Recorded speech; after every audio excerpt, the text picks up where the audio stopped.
Verse 1.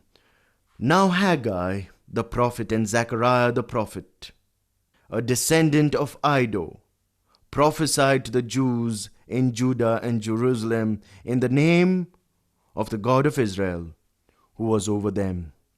Haggai, Zechariah, contemporaries to Ezra. These two prophets were called upon God to encourage the people to resume the rebuilding of the temple. They knew, of course, that there had been a decree from Cyrus, king of Persia, which granted them permission to rebuild Jerusalem. They knew it was God's will, God's time to rebuild the city. Haggai called them the Lord's messenger. Zechariah was an entirely different type of individual. Zechariah always had his head in the clouds. He had tremendous visions, a message to match. He appealed to the emotions of the people. He spoke to their hearts. These two men together, Haggai and Zechariah, spoke to the conscience and the heart of Israel. Apparently, Haggai was considered the leader, but both of them encouraged the people to resume the building program. It would be very profitable at this juncture to read, maybe for your quiet time daily, the books of Haggai and Zechariah. Verse 2 and 3 now of Ezra chapter 5. Then Zerubbabel, the son of Shealtiel, and Jeshua, the son of Jozadak, set to work to rebuild the house of God in Jerusalem. And the prophets of God were with them, helping them. At that time, Tattenai, governor of Euphrates, of Trans-Euphrates, and of Shether, Bozenai, and their associates went to them and asked, who authorized you, notice their question, who authorized you to rebuild this temple and restore the structure? When work was resumed, friends, their enemies hear about it. They are told that Tattenai was a Persian governor of the Sumerian place, and Shether Bozenai was probably a high official. They come and they challenge the workmen. They say, what's the big idea? Notice their question. Who authorized you to rebuild this temple and to restore the structure? Now, the answer they give them is really not an answer at all. You notice they begin with Tattenai and his crowd are enemies, and you notice how they answer it. They are men of the world, and the Jews are not about to cast their pearls before these people. Would they understand if they said that God told them to rebuild? After all, the secret of the Lord is with them that fear him. Psalm 25 verse 14. It is only with those who fear him, with no one else. The natural man does not receive the things of the Spirit, for they are foolishness to him, the Bible says in 1 Corinthians chapter 2 and verse 14. They answered, a fool according to his folly. Proverbs 26 verse 4. Answer a fool according to his folly.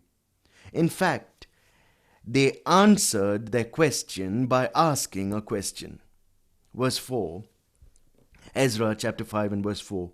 They also asked, what are the names of the men constructing this building? What are the names? Sort of trying to cause them to fear. A threat, a very veiled sort of threat. Now notice verse 5 of Ezra chapter 5.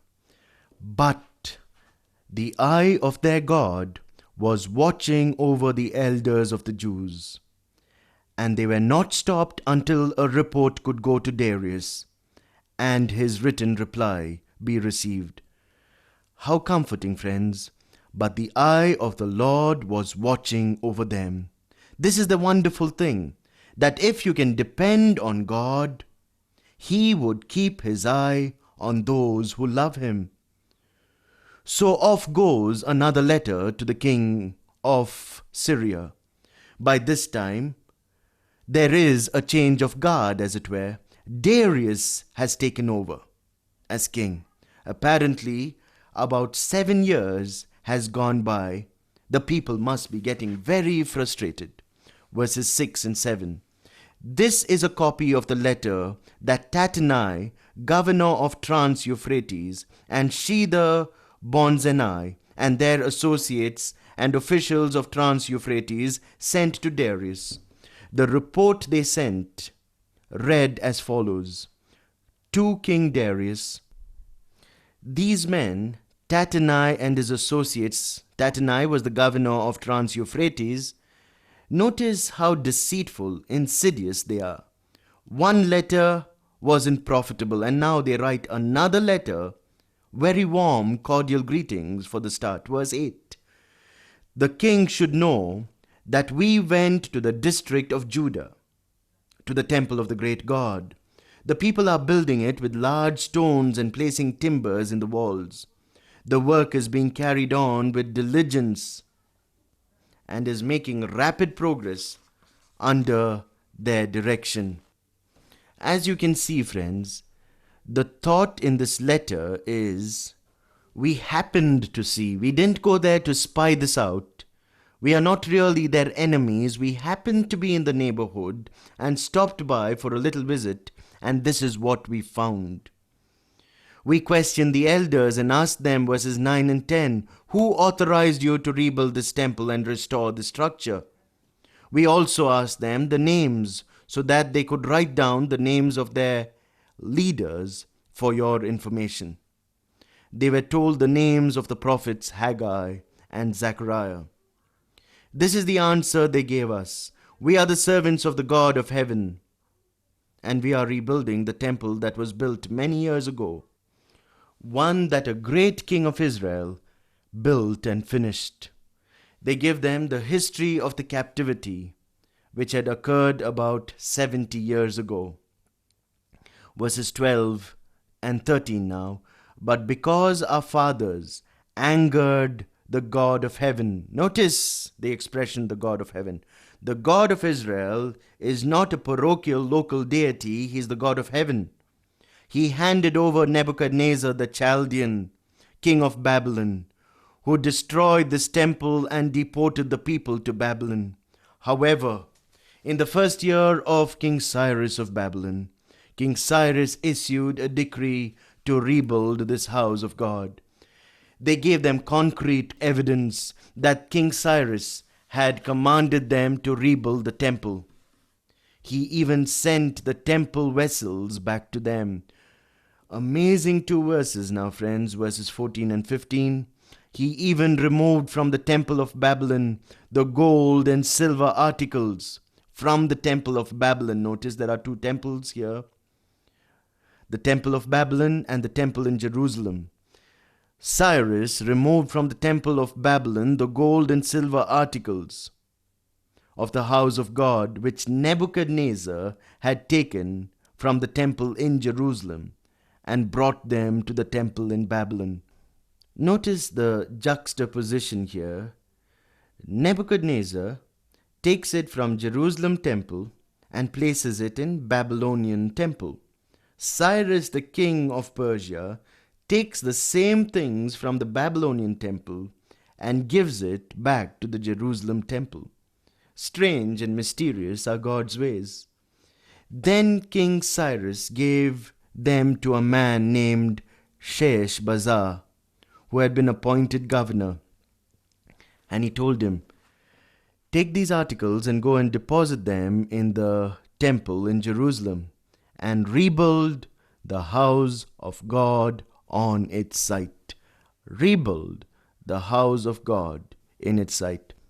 The letter, friends, concludes with this request. Verse 17.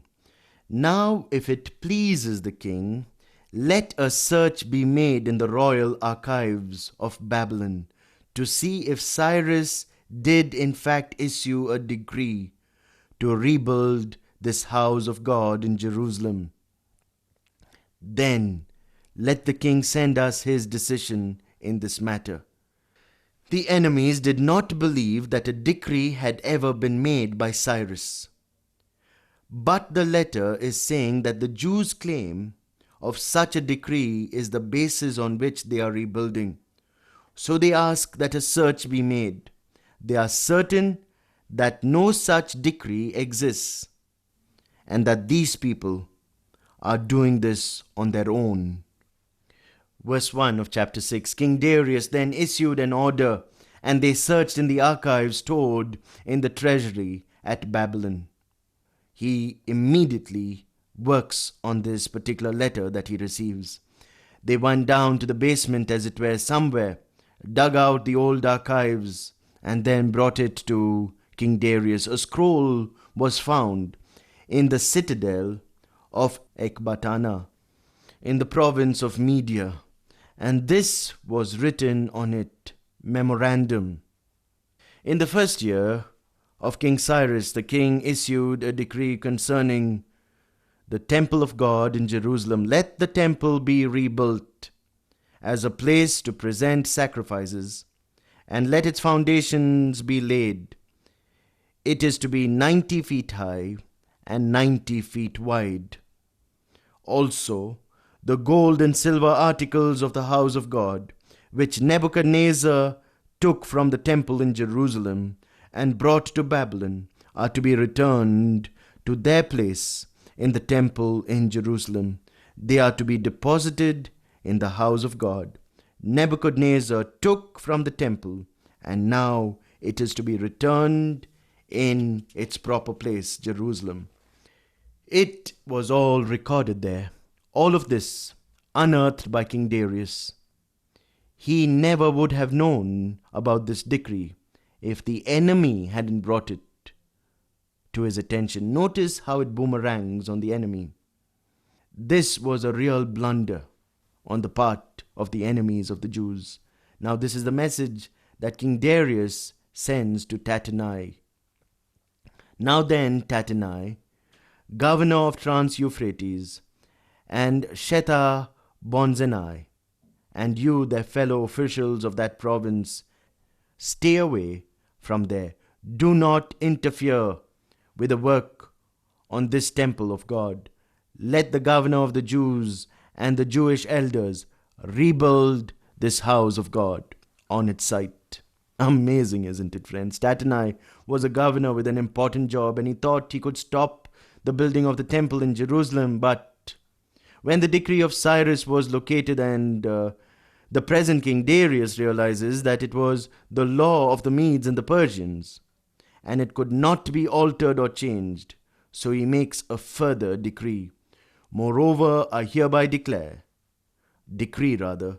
that you are to do for these elders of the Jews in the construction of the house of God. The expenses of these men are to be fully paid out of the royal treasury from the revenues of Trans-Euphrates, so that the work will not be stopped. Their initial letter was that the empire would suffer in its revenue, in its finances. Now the king says, we'll pay them for building their temple out of our royal treasury, out of our revenue. Notice, friends, just one footnote: if God be for us, who can be against us? Verse 9 now.